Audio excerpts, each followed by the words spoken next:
tonight. Alright! We're gonna have a TV party, alright! Tonight! We've got nothing better to do than watch TV and have a couple of brews. Everybody's gonna hang out here tonight! Alright! We'll pass out on the couch. Alright! Tonight! We got nothing better to do than watch TV and have a couple of brews. Don't talk about anything else. We don't wanna know. We're dedicated to our favorite shows. And tonight, our favorite shows are All Elite Wrestling, Fight for the Fallen, and Evolve, the 10th anniversary special, brought to you by the good people at the WWE Network and Tony Khan, not necessarily in that order. I'm your host, the mandated reporter, and frankly, I'm mortified, Mr. Mark Radulich. And joining me for a TV party compare and contrast as these shows went head to head to head to head to head, ladies and gentlemen, Chris Bailey. Chris Bailey, how do you do, sir? Like, how's it going, eh? Greetings from up north, sir. Indeed. Nobody talks like that, by the way. I understand that's like the Canadian gimmick. By the way, can I get an I'm the Mountie from you? I'm brave and I'm strong. Let me hear it. I'm the Mountie. I'm brave and I'm strong. Perfect. All right. And joining us once again on the podcast, he's the man they call TMC. How you doing, Tom? How's it going, man? Oh, loaded question. Let's skip it. Let's talk some wrestling. All right. So, Fight for the Fallen was streamed live on the Bleacher Report app. And then, as I said, Evolve was streamed because the WWE are a bunch of bitches on the WWE app. They ran head-to-head. And we all know that the only reason why the Evolve show ran on the WWE Network was because of Fight for the Fallen, right? We're all in agreement there? But it was scheduled. I mean, it was just a scheduling error. I mean, there's no way they could have done that. Yeah, sure. I have a bridge here in Tampa I'd like to sell you. So let's talk about it. Well, going into these shows, I'll go over to you first, Thomas. What was your expectations of Fight for the Fallen versus the Evolve show? You know, just a night of wrestling, both channels. What did you think we were going to get? I didn't really know what to expect of the Evolve show because I don't really know much of Evolve, to be honest. I just know that who come from Evolve. But the show was good. I liked the show. And I liked AEW's Fight for the Fallen. It was more or less the same as the previous shows that AEW were doing. So I enjoyed both, essentially. How about you, Chris?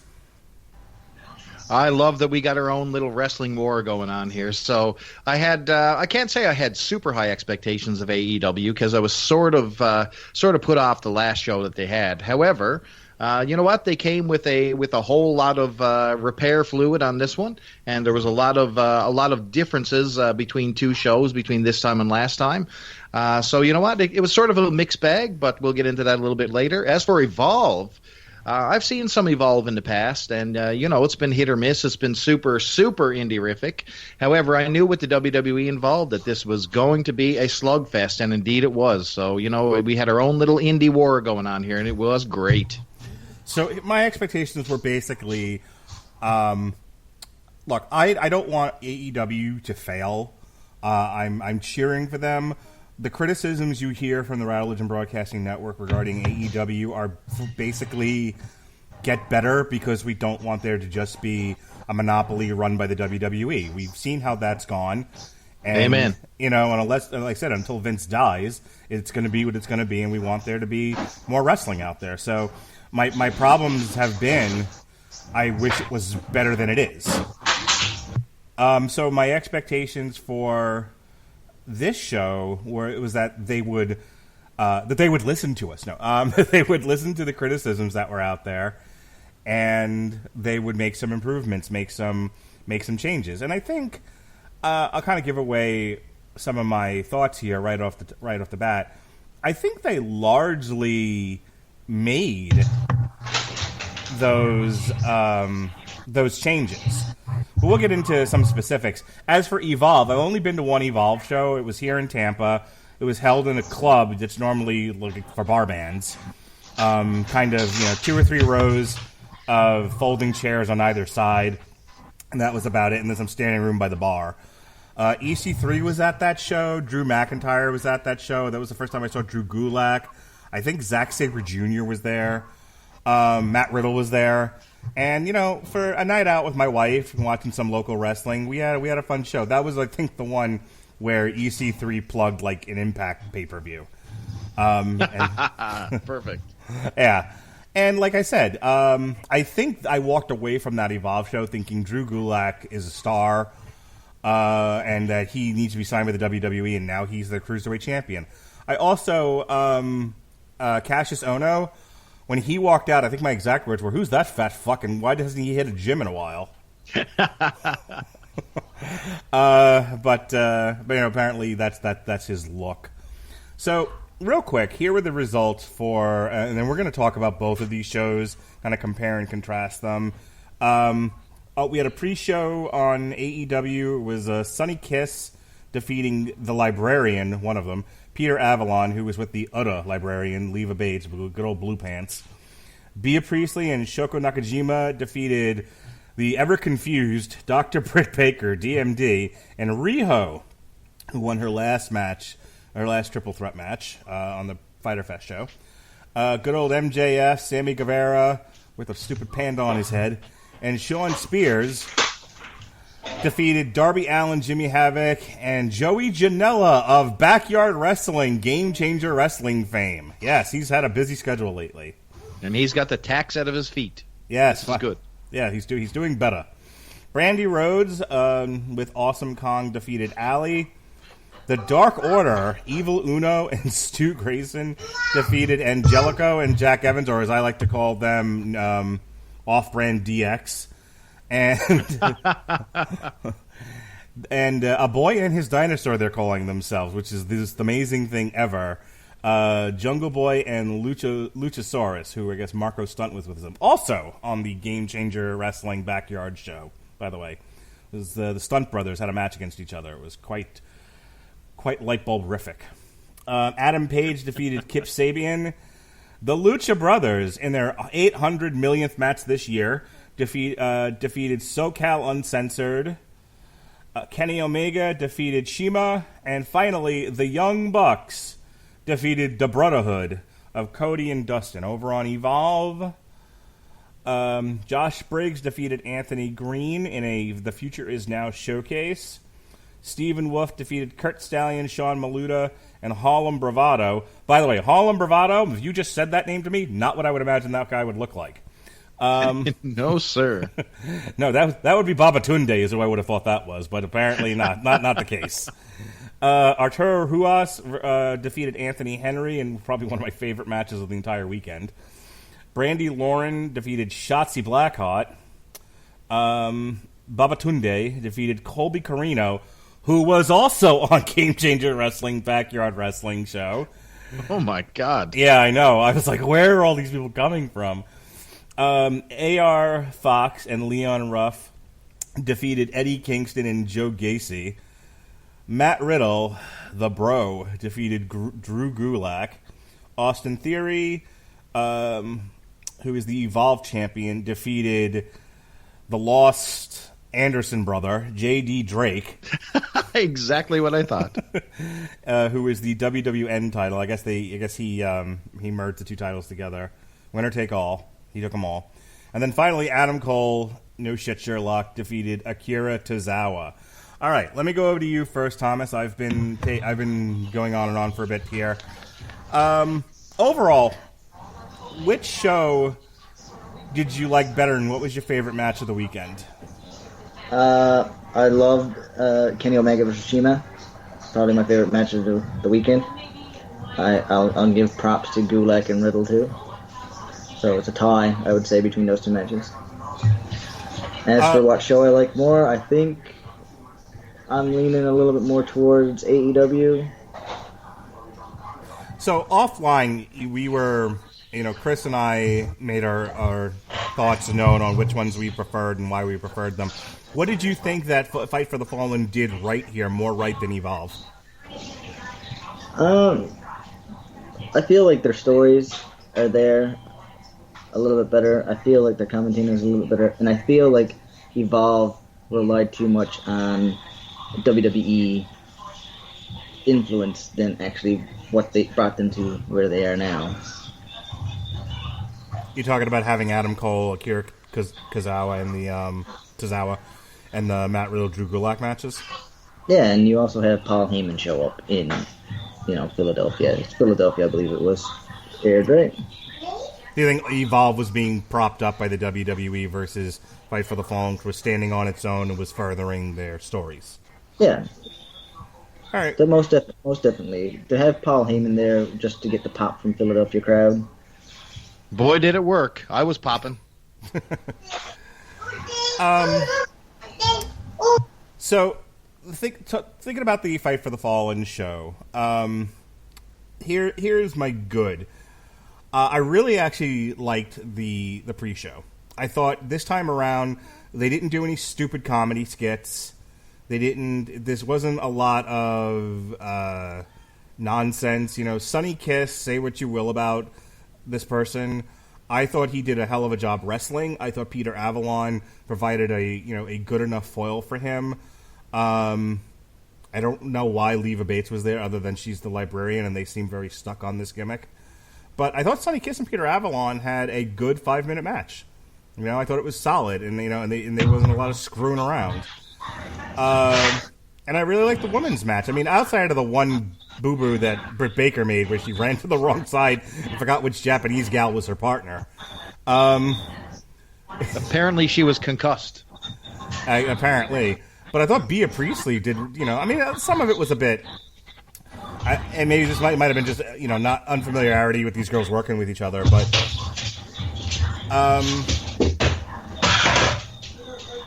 I thought Bea Priestley did a really good job. I thought she was a really good addition to the roster. Shoko Nakajima, I think is adorable. The little kaiju. I think she's great. Doctor, I love that as well. Dr. Britt Baker.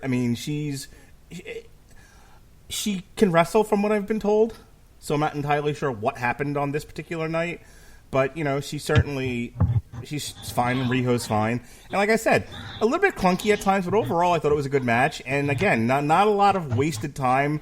They only had 2 pre-show matches, so I didn't have any complaints there. I think when I look at the length of the matches, 13, 11, 15, 19, 15, 22, 31, they either needed to lose a match or two or cut some of these down.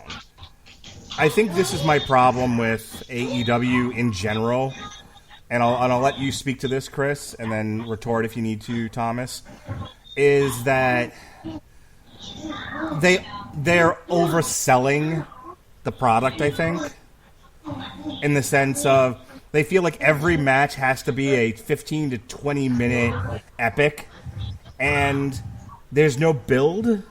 There's build in terms of star power and expectation. There's not a tremendous amount of build in terms of presentation. It's just, everybody's doing a 20-minute match full of awesome stuff.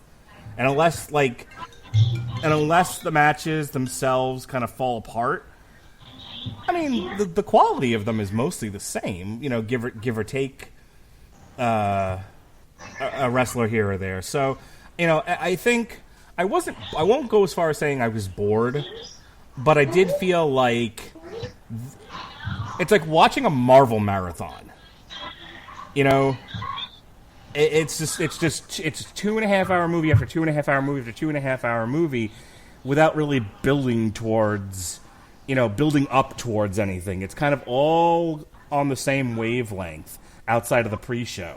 Am I wrong there, Chris? Am I watching a different product than everybody else? No, sir. I completely agree. So I think that Evolve started out a little shakier than I would have liked. The pre-show package I want to talk about. So the intro, was fantastic. It really set the table. You know, it showed all the past stars that were in the company, really got me excited for the show. And then they did the show open, where it looked like the most indie-rific collection of talent you've ever seen in your entire life standing in the ring. And they were saying, almost half-heartedly, this is the future. And I'm like, holy shit, we're in trouble. Yeah, that was about the only part of the Evolve show I was like, this is fucking Bush League. Yeah, it looked really bad. However, that thing improved as we went on. So now on to AEW. Like, I'll agree 100% what you said, man. It seems like, it doesn't feel like they booked the matches. It seems like, hey, here's a series of matches on paper. You know, we don't have any discretion in the way that these things play out. Everybody gets 20 minutes. Everybody kicks out of everybody's finisher. There's no editing, man. Like, somebody needs to come in and rein these folks in. Like, you cannot have everybody kicking out of everyone's finisher in every single match. There needs to be a 5-minute match in there somewhere. There needs to be a squash. There needs to be a disqualification. You cannot have every match be a 4-star match, and I think that's what they're going for. And when you said overselling the product, I think that was the difference between Evolve and this one. I think Evolve knew and understood that they were the setup league for, the future. They were the world building federation. You know what I mean? They're the talent that are going to move forward in the bigs. However, AEW feels that they're already in the bigs, and that everything they do, from Sonny Kiss to Sammy Guevara and Darby Allin, they feel that these guys are primetime ready, and it's just not the case. I mean, you got some big talent in here, but I mean, I guarantee you, I do not want to see another match with the Dark Order. Jack Evans needs to be taken off TV. That guy is broken down. Now, that being said, boy, do they have some great talent moving forward. A Boyna's Dinosaur, you know what? I'm into that gimmick, to be quite honest. I love it. Luchasaurus is my new favorite wrestler. Absolutely. You know what? Adam Page. Guys, this guy is not ready for the main event of that pay-per-view. They need to change that up. If there was ever a time to do a 3-way dance, and I don't support that in any way, shape, or form, all the way back to Benoit, Michaels, and Triple H, man. I cannot stand a 3-way, but guess what, man? This match needs a 3-way with Jericho in the worst kind of way. Because Hangman Page is not ready for prime time, and you know what? The crowd really showed it as well. I mean, you had some great stuff on there. SoCal on Censored versus Pentagon and Phoenix was outstanding, and a little bit of a disappointer in the main event. But, man, they had some good stuff on that AEW, but everything is not a 4-star match, guys, sadly. It's exhausting, is what it is. Yes. Like, have a squash. Don't be afraid. Right. Like, look, I'm not all the way there with the Vince McMahon theory of where it's a variety show, because then you start doing like stupid comedy skits that aren't very funny. But absolutely, if you remember, one of the things about a 2-hour Raw back in the 90s, and you can somewhat credit Vince Russo with this, but from what I understand, it was kind of a paella of writers. It wasn't just Vince Russo, so whatever. But you would get some 20-minute matches. You got some 2-minute matches. You got palate cleansers. That's the way the WWE used to structure their pay-per-views. Is like, right before the main event, they usually sent out 2 models to kick each other in the teeth for 3 minutes. And you could get up, take a piss. There was just different things going on. There was a skit here, an interview there, a short match here, a longer match there. You had a nice salad. And then you got to the reason everyone bought the fucking ticket in the first place. And I thought some of those 90s pay-per-views, or some of those Raws back in the day, and even Nitro to a degree, they'd start you off with some luchadors, and then, then they would, bring out some of the cruiserweights, and you had some of these, old Crockett-era guys that were still hanging around, and then the NWO would come out and murder everybody in their path. Absolutely. And so that's kind of what I want AEW to focus on, because I think, like I said, with this show, look, if you're one of these people who just wants to see wrestling and good wrestling and everything look tight and neat and solid, okay, there's plenty of that here, but I can't do it for 4 hours. It was starting to put me to sleep, and it wasn't just the illness talking. Like, I stopped caring after a while. I'm like, I gotta see something else here. All right, now you felt differently, Tom. You've heard my take on it. You've heard Chris. You want to come in and say something different here? You want to defend it, or are you with us too, even this much? I agree. Some of the matches probably could have been toned down a little bit. They're a bit long, and I will give that the crowd seemed like they had the energy zapped out of them, and AEW was going on about how it was really warm there, but I guess you got to look at the standpoint of, like, if you have WWE, you've had hokey gimmicks for the past, I guess, 15 years, and I guess the AEW is appealing to those people that don't want hokey gimmicks anymore. Mm-hmm. So you have just plain wrestling. Well, when you have a boy and his dinosaur, I think that pretty well washes it away with Sonny Kiss and the Librarians. I don't know. I'm just saying. No, I get what Tom is saying, though. He's saying that people don't want a variety show. They want match. They want New Japan, is what they want. Yeah. I don't know about that. I guess it's a wrestling show, not entertainment.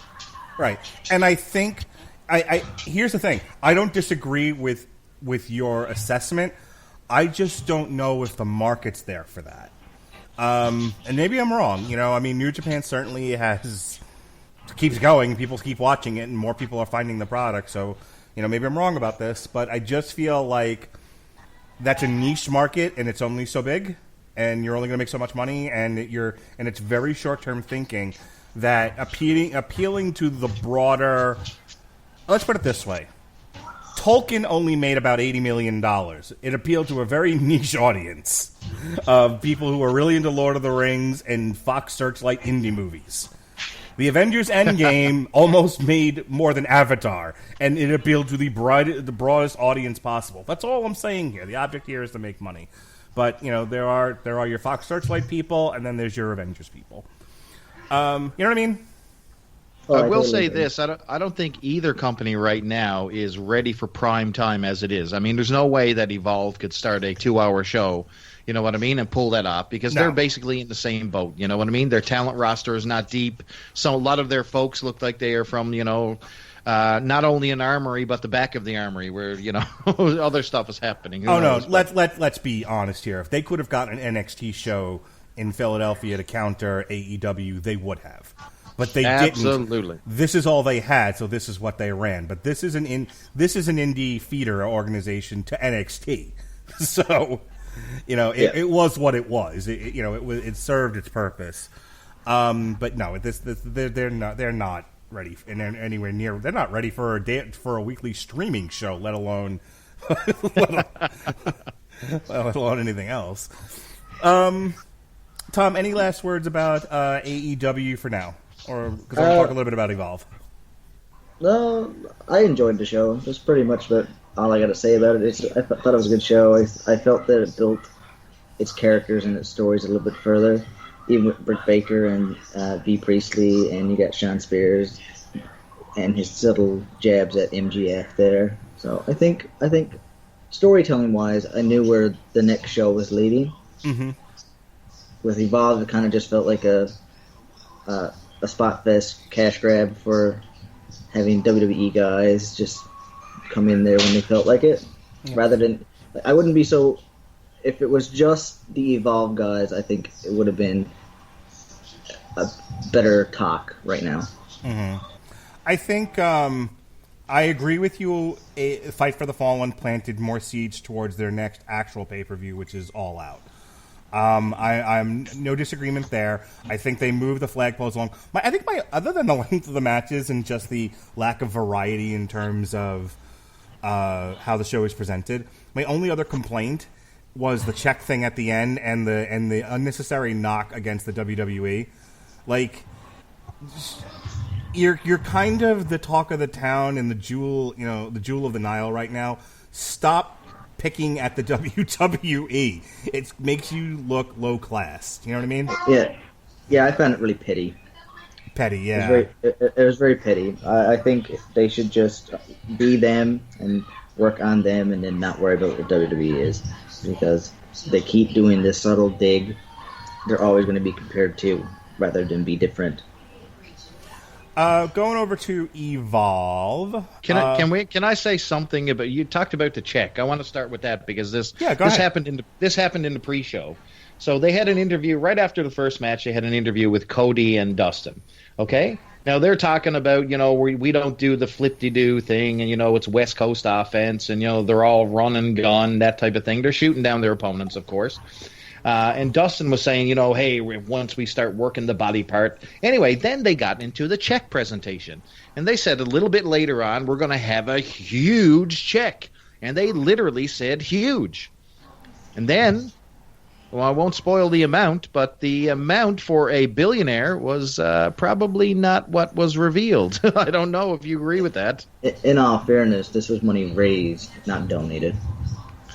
Again, avoid the word huge when you're talking about a billionaire and 150 grand, is all I can say.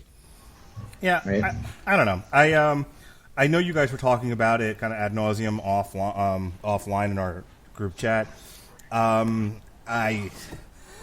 First of all, it was so late in the fucking evening. But by the time the Young Bucks finally pulled off their victory an hour and a half later, I was like, good, I'm done. I want to go to bed. The CPAP is calling.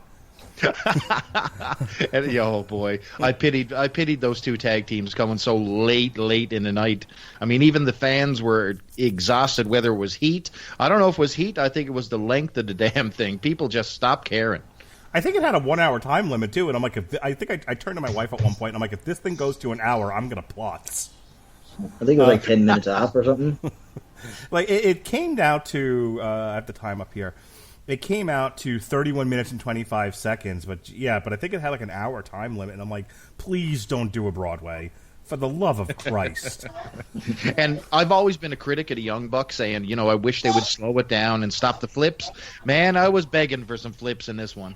I don't know. Some of the action needed some flip-de-doos, and I was not getting it. They were working a body part. I was like, forget what I'm saying. I know not what I say. I like the psychology on this one. The Young Bucks The Young Bucks are known for 186 super kicks in a match with no psychology whatsoever, is my understanding. And they kept trying to hit the super kick, and they kept getting denied until it was very late in the match. So I like that. I thought, there were at least some psychology there. Yeah, I agree, absolutely. But 20 minutes would have been sufficient psychology in this one, I believe. I believe we only got one Canadian destroyer the entire night, though. Amazing. All right, so let's take a break from AEW. Let's talk about this Evolve show here. Now, this Evolve show, see, now we're talking. The first match was 12 minutes long. Maybe that needed some editing, but the next three matches, all under 10 minutes. Between 9 and 10 minutes apiece. Fucking perfect. Baba Tunde versus, who I'm sure someone showed. Look, if anyone showed Vince any part of this Evolve show, it was the Baba Tunde match, and only because Baba Tunde was in it. And I'm sure he's picturing WrestleMania 37's main event as Braun Strowman versus Baba fucking Tunde. Oh my God, we can dress him in fur and call him Elegante. Oh my God. You know that's where this is headed, right? What do you mean we can't have Harlem Bravado in the main event this year? Not ready for prime time. Harlem Bravado, you I cultural appropriator. I think he had prime time written all over him. I mean, if Harlem Bravado in maybe like the Norwegian sense, because that's really where I think like Harlem comes from. It's somewhere in Scandinavia, Norway is somewhere in there. I think is what that part of the city is named after. And in that sense, sure, Harlem Bravado, I get it. But everybody else thought 125th Street, so goddamn. Yeah, you're in Philadelphia and you got a guy named Harlem Bravado. It's even better. So yeah, the first after you got past Josh Briggs versus Anthony Green, which I thought was a fun match. Yeah, the next three. What was Anthony Green's gimmick? Like he looked like he was obviously it's a retro gimmick back from the 80s, but this guy's looked like a slime ball. Like he did not belong in a wrestling ring. Maybe on like retro. A pedophile ring or something. I don't know. He's not making it to the big time, but I mean, I look. I think if you're looking for like fun gimmicks and people for easily identifiable characters for people to come to your indie show and boo or cheer, he fits the bill. He's fine. He just looks like a car salesman. Like he's a the greasy one with horrible chest hair. He's totally the wrong guy for that gimmick. I agree. Amen. I agree. Maybe if Joey Janela changes his gimmick, he can go with that. There we go. I want to see more backyard shows with Joey Janela. That's my new favorite thing. But that's a whole other show. Anyway, so that was fine. It was 12 minutes. Might could have been about 10. Would have made me happy, but it's fine. It's whatever. The next three were, like I said, under 10 minutes, 9 to 10 minutes apiece. You had the four-way, Arturo Ruas versus Anthony Henry, and then Brandy Lauren versus a good old Shotzi Blackheart. The four-way was a four-way. It was kind of a showcase match for these four guys. I know later on in the night, like Drew Gulak and Matt Riddle are going to knight Kurt Stallion as like the next catch point wrestler, wave of the future. Maybe if he hits a gym and some gas. You're fucking not kidding, skinny. brother. Holy cow. Whoa. Was he like he's under 200 pounds, isn't he? He's like 140 something or 150 or something. I'm not 100% sure, but he's under 200. Look, I think he would be significantly challenged by my 5-year-old son, who takes no shit from anyone. He's okay.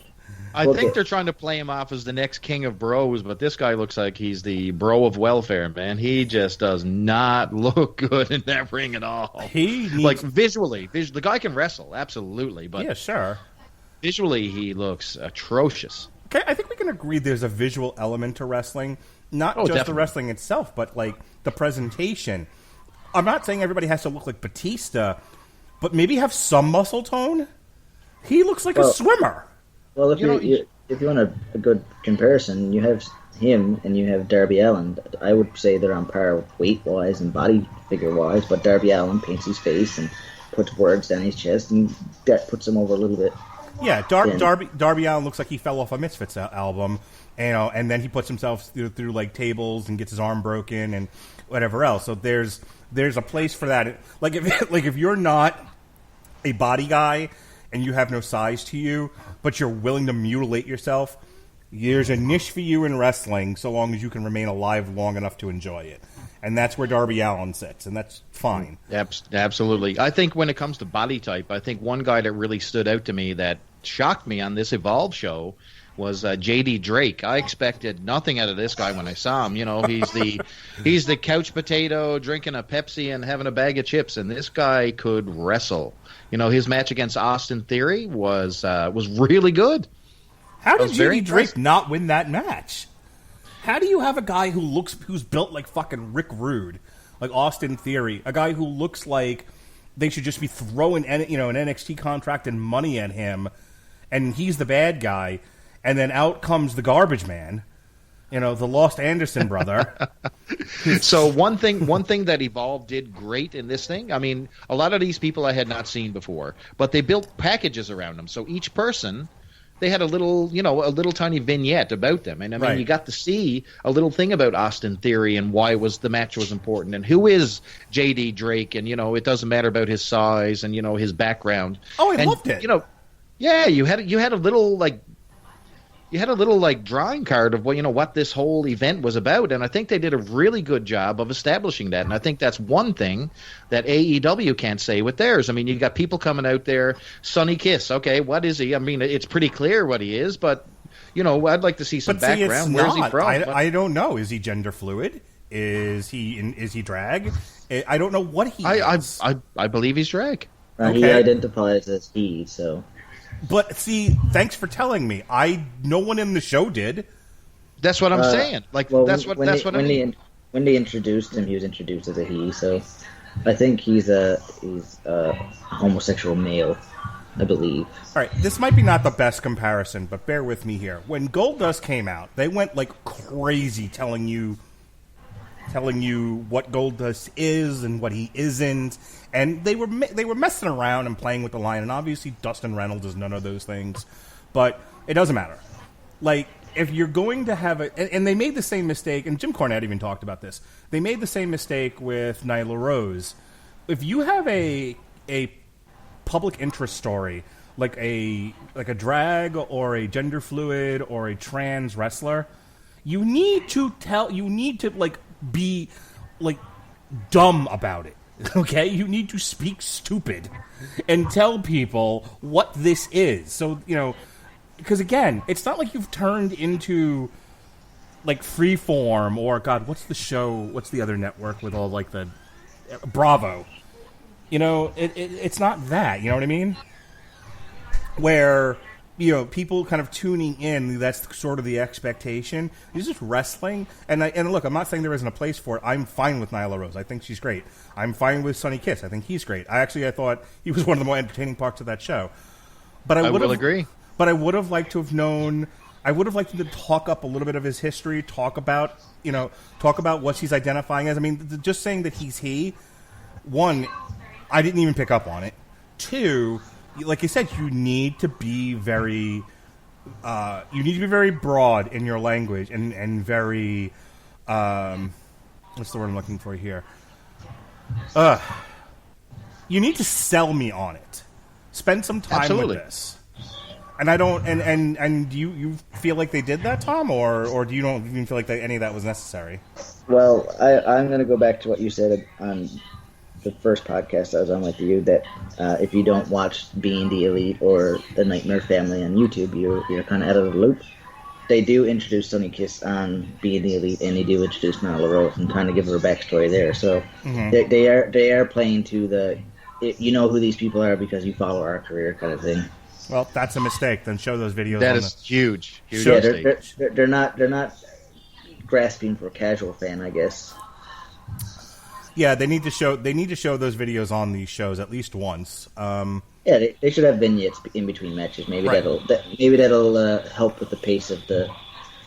Yeah, and a key to psychology of the entire match is understanding why the match is important and who are these people and why is it important to them. I mean, this is what Evolve did really well. I mean, you got to see almost every act had a purpose and a reason for fighting. You understood. AEW was a collection of wrestlers doing flippity-doos, and some really good flippity-doos, by the way.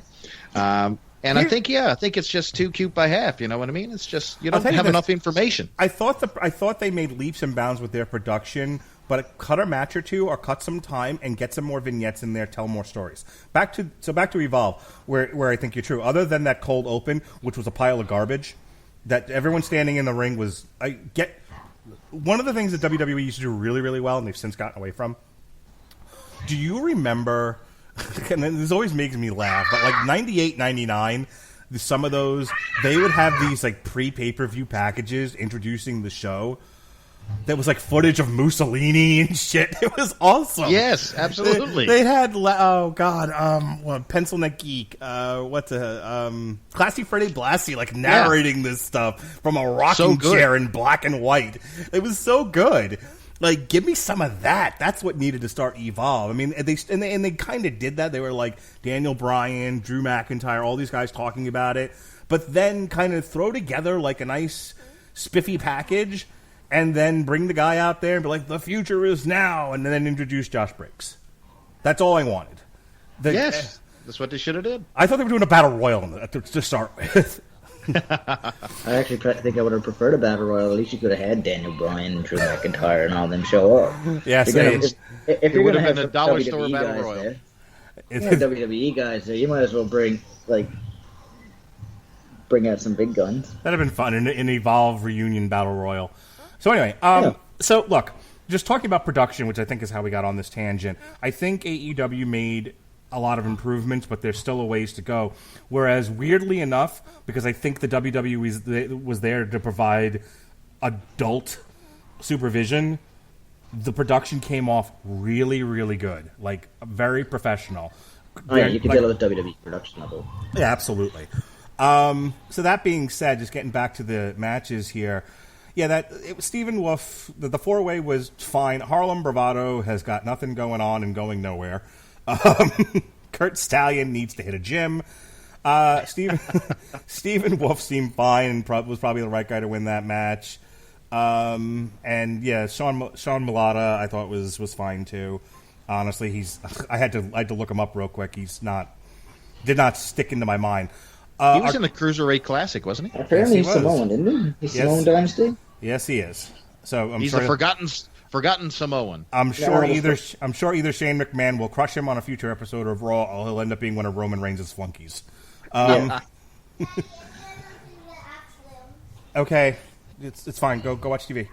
Arturo Ruas versus Anthony Henry was probably one of my favorite matches of the weekend because I'm just an MMA. I'm a real fight MMA type fan, Mark. This was something different, man. Arturo Ruas is the one guy that stood out on the entire show for me. I mean, just the way he approached the, bringing MMA to the wrestling world, and I think Anthony Henry was a good beating post for him too. Those guys made this look good, man. This was one of the unsung matches of the entire weekend. Yeah, I was a big fan of like one of my two favorite matches probably in the history of professional wrestling since I've been a fan were Owen Hart versus British Bulldog for the European title in Germany, the one that was apparently was shot in a basement behind a door that says "Beware of the Leopard." It was just no lighting at all. It was shown on like a pre-taped episode of Raw, I think. But it's so good, and it looks like they're really having a wrestling match. The other one is Chris Benoit versus Kurt Angle for WrestleMania 17. So when you have guys that can kind of approach, that's why I'm a big fan of Matt Riddle. So when you have guys that are can approach wrestling from that, let's make it look as much like MMA as possible, but still be entertaining point of view style. I really dig it, and these guys looked very strong style. It looked very tight. I don't think either one of them really has much of a shot at the WWE main roster, but I mean, for a show like this, I was glad to get a little nibble of something different. What do you think, Tom? Oh, I thought it was a good match. I'd like to see probably either one or two of them take on Matt Riddle maybe in the future. It'd be an entertaining match. Yeah, maybe one of them will get called up. Probably Anthony Henry will get called up to NXT one of these days, as sort of enhancement talent. The Evil, Brandy Lauren versus Shotzi Blackheart. I am in love with Brandy Lauren and want to see more of this broad. I heard she got really hurt during this match.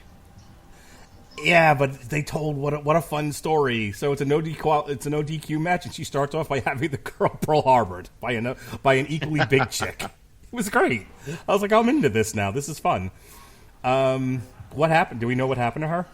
No, it just popped up on my news feed. Okay. Billy Kidman was doing an interview or something about it. So. Well, I hope she's okay. I'll have to read up on it. Chris, what'd you think of good old the Evil Brandy Lauren versus Shotzi Blackheart? Number one, Shotzi Blackheart is my favorite name of the entire weekend. Shotzi. I don't know, something about that I really dig. She's a real mensch. Yeah.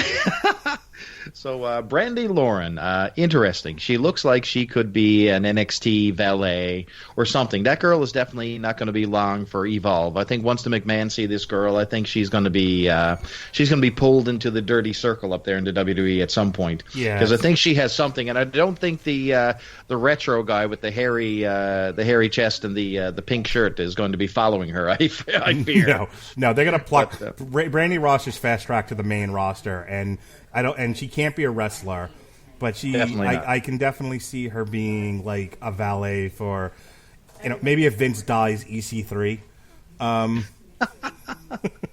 something along, maybe Bobby Lashley, just a body guy who needs someone to talk for him. But she does. But who she reminded me of? Actually, she reminded me of Sunny. Yes, absolutely, 100%. Very good about being an effective outside bitch heel. And could take bumps and get her ass kicked if needed.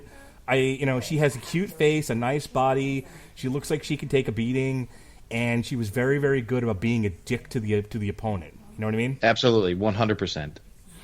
Yeah, I think she came off really, really well. I don't know about poor Shotzi, who had to suffer her abuse, but I think definitely Brandy definitely has a future in outside of this. I think if Shotzi doesn't stop diving into a pile of chairs, she's not going to be long for the wrestling world. They had some unique spots in this match. I'll give them that. I love the fact that they actually sat the lady on the chairs and then did a dive between them. That was fun. Yeah. All right, so these next two, good old Babatunde, the WrestleMania 38 main event. versus Colby Carino of Backyard fame. I'm guessing is he like a son or a cousin or a nephew of Steve Carino, son of ECW fame. There we go. I figured they looked alike. I figured they were related. So this match was exactly what it needed to be. It was 3 minutes. It was 3 minutes and 9 seconds long, and it was a squash. Babatunde just killed this poor kid.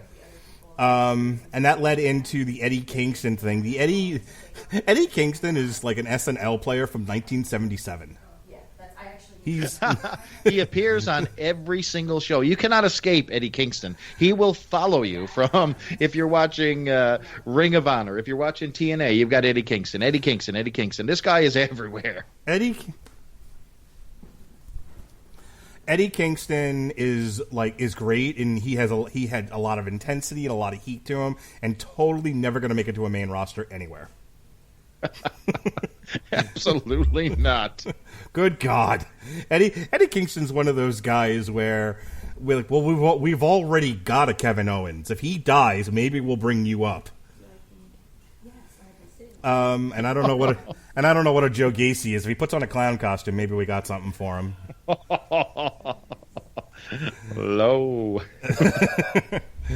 And they were defeated by, and that depressed me because I enjoyed their gimmick. I wanted them to win. AR Fox and Leon Ruff, who did a bunch of flippity doos. I got nothing here. Tom.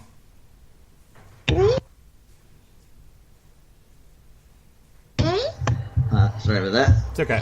Little dude at my mic. I understand you. I didn't actually watch much of this match. I kind of was preoccupied watching other things. I think I got kind of bored at this point of the show. They were unwanted. Yeah, that's maybe why I tuned out, because I know they cut a promo earlier, and I was like, nah, I'm good. Yeah, 5 matches. The Babatunde Colby Carino bled right into this tag team match. It was all kind of one segment. What does your child there think? What did he think of Babatunde? What do you think of Babatunde? He just wants his nanny. Okay, I understand. Matt Riddle with the paper-thin Kurt Stallion defeated Cruiserweight Champion Drew Gulak because that title means nothing. Matt Riddle, we've talked about already. We hope Vince dies before he gets called up to the main roster because he's future main event material. And Drew Gulak, I don't know why he's on 205 Live. Like, how fucking tall is this guy? I don't know, but man, this guy really presented well. You talk about a contrast of styles. I mean, Drew Gulak doesn't hold my attention for 2 minutes on WWE TV. Not for 2 minutes. But yet, you know what? This guy comes out. He's got new ring attire. He's taken serious. He's back to his old gimmick with Catchpoint. And he looked like a star, man. Like, this guy looked like a star against Matt Riddle. And these guys had a hell of a fight. And I would watch, and you know what? I'd actually want to see a Drew Gulak match now after this. But I don't know what in the hell these guys are doing with this guy on 205 Live. He's just there's just more to this guy. There's more money to be made with Drew Gulak. Yeah, Drew Gulak is a solid hand, and I enjoyed, like I said, the psychology of this one was a lot of like pure wrestling. There was a handful of knee strikes in this one, but Matt Riddle didn't. This wasn't like when he took on Roderick Strong and he was like Tinkerbell just flying through the air with his knee out the entire goddamn match. So Matt Riddle and Drew Gulak, I thought, put on a clinic, and it was definitely one of the best matches of the weekend. But it had a point as well, Mark. I mean, they had, you had Riddle, who was apparently approached by Catchpoint previously. So they told that story and they built that story. And even when the match ended, Riddle went over, and they still represented the entire Catchpoint gimmick at the end with the shaking hands and the show of respect. And I don't know, man. This was just a really, really solid match for both guys, and a real good presentation, real good part of the show here. No, yeah, it was solid. It was a welcome addition. So I said before, how do you build a guy like J.D. Drake? How do you make that package about him, make him so sympathetic, and beat him like a fucking drum? Did Vince McMahon get personally involved in this? This guy is the blue-collar hero, and I think that's what I took out of this. I'm like, yeah, you know what? This guy's fat. He's like me.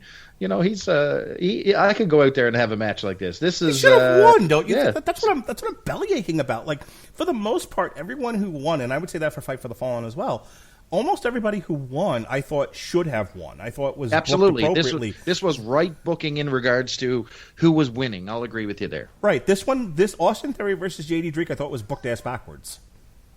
Like Austin Theory should have beat his fat ass from one end of the ring to the other, just made bacon out of him, and then JD Drake. Just, like if one match on this show should have had blood, it should have been this one. And then JD Drake, full of blood, comes back and kills Austin Theory and, and wins both titles because fat guys of the world unite. Amen, brother. And instead, it's like Rick Rude, fucking beat up, Tugboat. Like, all right. Seems a little anticlimactic, but whatevs. What do you think, Coach? I think that they were trying to put over Austin Theory as the good guy, but the guy comes off as a super prick. Who? The producers of Maleficent? Who thought that was? Who thinks Austin Theory comes off like the good guy? I keep saying he's like aping Rick Rude. I think the intention was that he was, he's worked so hard and, he's in shape and, he thinks the other guy's just not passionate enough like he is. He's not coming out and saying he's a heel, so they're not positioning him as, spitting on the fans and, showing off his body. He's just saying, I've worked hard for what I am, and I'm the champion and all that stuff, right? So good story. The pretty muscle guy is the pretty muscle guy is the hero, and the villain is the guy that just got off his job at the fucking Hostess factory. Get the fuck out of here! Yes. You want to weigh in here, Tom? Am I wrong here, or do you agree Austin Theory should have lost that match? I don't know. It's kind of hokey. It was very hokey. It was kind of like watching a professional beat up like a circus clown kind of thing to me. Oh, leave JD Drake alone. He's trying so hard. I mean, you can't tell by his body, but, Look, there was a time where for every Rick Rude, you had a Kamala. For every Ivan Putski, you had a Tugboat. There was your adorable Adrian Adonises and your Roddy Pipers. There was room for fat people. Fat people, ladies and gentlemen. Mantar. Bastion Booger. Yeah. God damn it. What happened to just plain old fatsies and wrestling like JD Drake?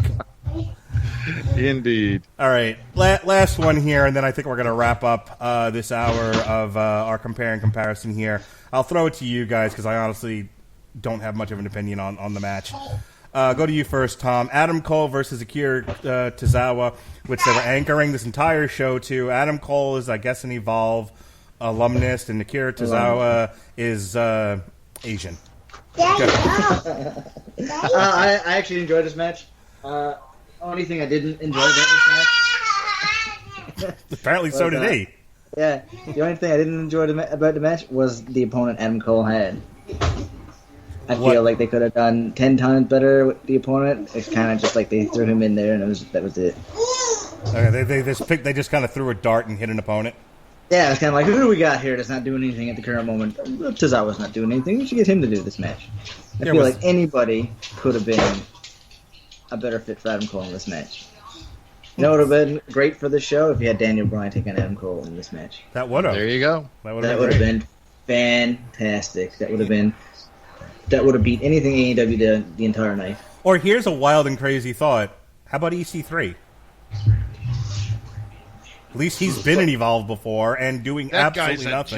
That guy's a jabba. Yeah, but EC3 is meant to be beat up by like Bobby Lashley and Braun Strowman. Forever going to be a jobber now. So you just have Adam Cole destroy him in like a minute flat. Chris, go ahead, Chris. Okay, so I think Tom is right considering when you talk about Akira Tozawa. I mean, they even said that the guy has no history with Evolve. I mean, he's only shown up on one show, so he's come from Dragon Gate USA, which is a little bit of a botched product when you think about it, because I mean, their lifespan was almost nil when it came to when it came to the U.S. You know what I mean? They had a small footprint. I mean, they had some great shows. They had some great crossovers with ROH. But Tozawa seemed a little bit of a weird choice for this match. Adam Cole, of course, standout guy. I'm glad that the main event was an NXT title match, or not a title match, but, the NXT champion was in there. It really showed, just a good, solid match back and forth. There was nothing really outstanding about it. I think there was better matches on this card, honestly. But good way to end the show. Adam Cole was super hot, super over. Tozawa did the job like he should. So that's about all I got to say about that. So there it is. There's your compare and contrast to Fight for the Fallen versus Evolve. I think Evolve, I said, had slightly more cleaner, better production than Fight for the Fallen, but Fight for the Fallen was a leap in improvement over AEW. Absolutely. This one, I think, also your mileage may vary. If you're sort of a conditioned, like I am, WWE fan, the Evolve show probably appealed more to you. If you're more of the New Japan type, where you just want 20 minute matches, then you probably fell more along the lines of enjoying the AEW show fan more. And I think ultimately, if you're a wrestling fan, you won. You got a great weekend full of really fun wrestling on, between the two shows, you got some really solid wrestling. And I think that's all you can ask for. So with that said, I just dropped my phone. With that said, guys, just for time here, we're going to end this show. And then if you go to the Rattlegion Broadcasting archive through Podcoin or iTunes or whatever app you're using, you'll also find the show we're going to record next, which is a review of Extreme Rules. So we're not going to do a whole bunch of plugs right this second. We're going to say see you in a minute.